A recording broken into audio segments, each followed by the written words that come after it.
What it do? It's your boy Orange Blood VFL. I hate to say it. It looks like Prime leaving.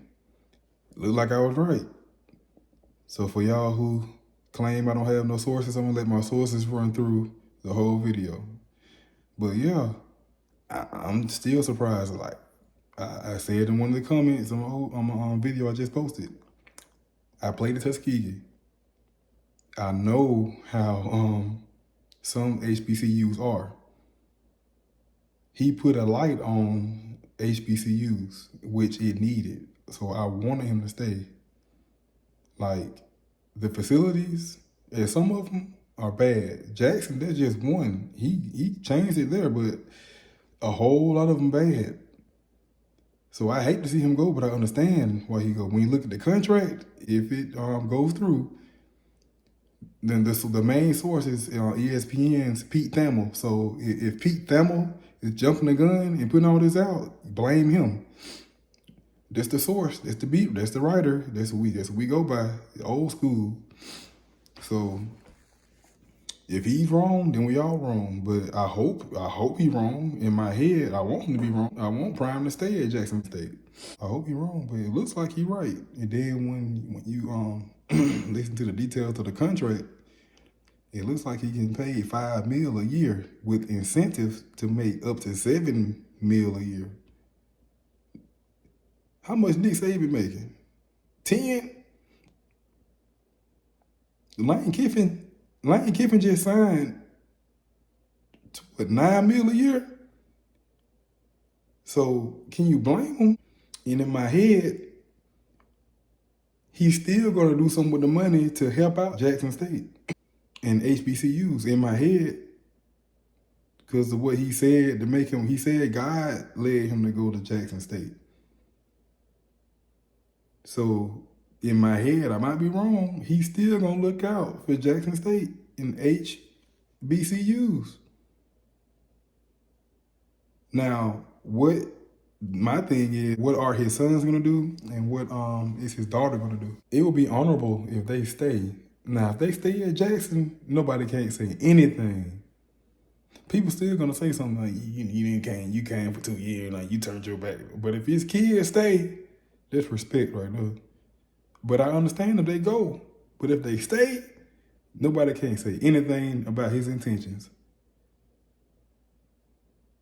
And if Travis Hunter stay, you can't say nothing. Just be quiet. Let the man go accomplish his goals. And I still feel like he's gonna look out for Jackson State, no matter what. And he's still gonna shed light on HBCUs. It might be a part of his plan. We don't know. He might use every opportunity he have in front of the podium to say something about HBCUs or the struggles of players or, just the struggle period. So, like I said, he breaking barriers. He opening doors, even at HBCUs.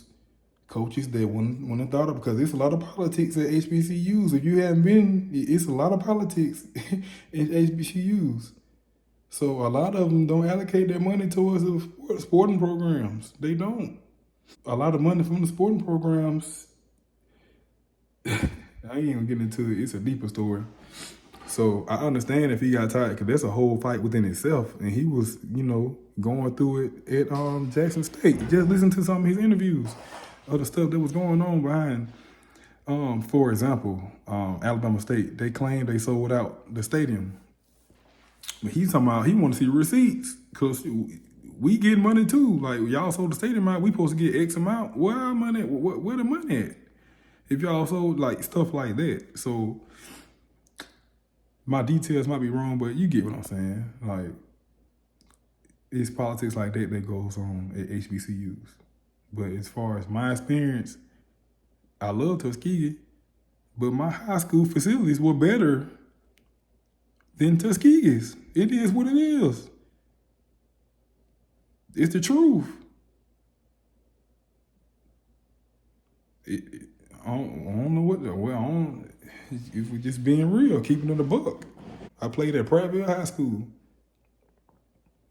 At the time, they called it Prattville University, because we was that good.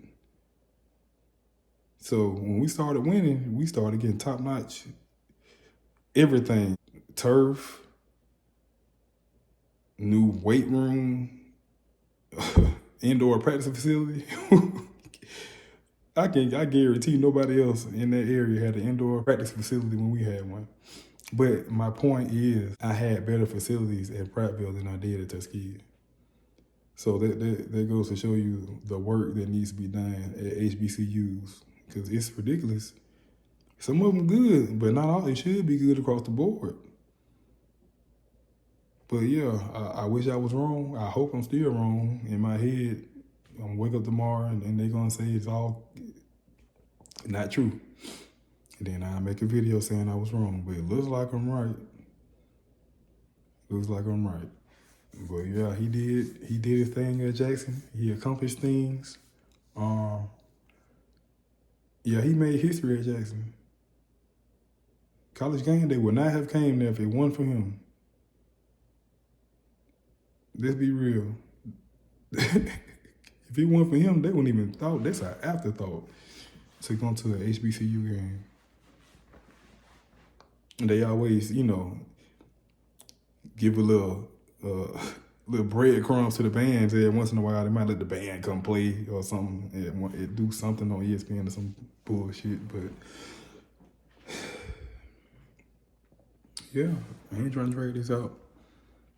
Looks like he leaving. New York Post, ESPN, Colorado. Somebody left video in my comments. Colorado posted it, basically on their information. Their head coach, he says DEION Sanders. So it is what it is. There go my sources through the whole video. My sources for the people who claim I didn't have accredited sources. There you go. But yeah, go Big Orange.